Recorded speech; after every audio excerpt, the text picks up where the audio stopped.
I'm always amazed when there's an accident on the interstate and you're on the other side, and yet because there's no restriction of lanes or whatnot, and still everybody has to slow down.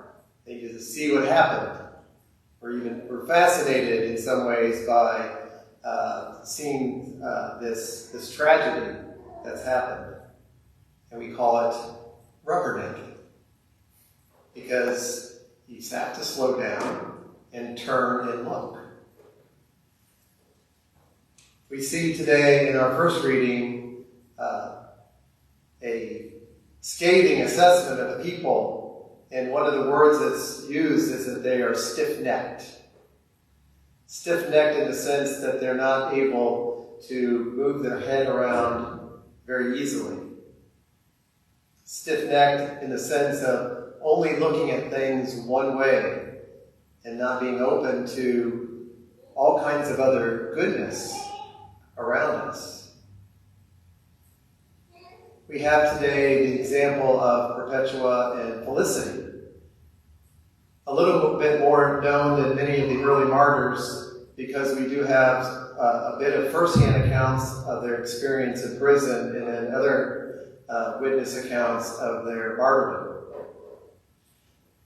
What's interesting is these two women who were only put together because they desired to be baptized and didn't really have anything else in common, except one was the mother of a child that was still nursing, and the other was 8 months pregnant.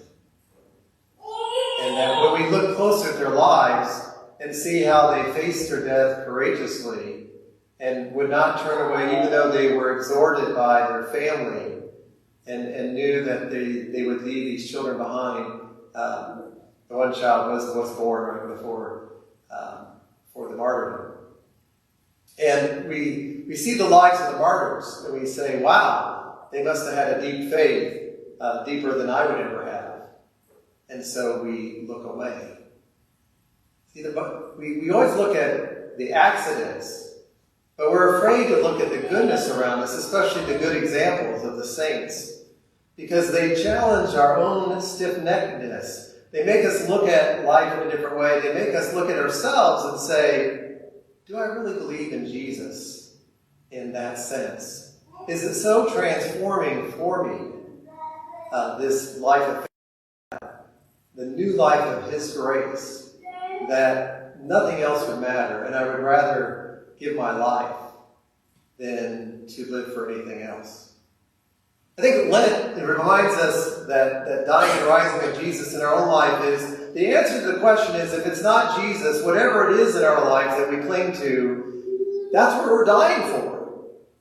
In fact, really, it's what's killing us. Instead, we're invited to say, there's nothing else to live for except for Jesus Christ. Because He gives all sense and purpose to why we exist and what we can experience in this life, and to look forward to life eternal. Nothing else matters, and nothing else is worth looking for.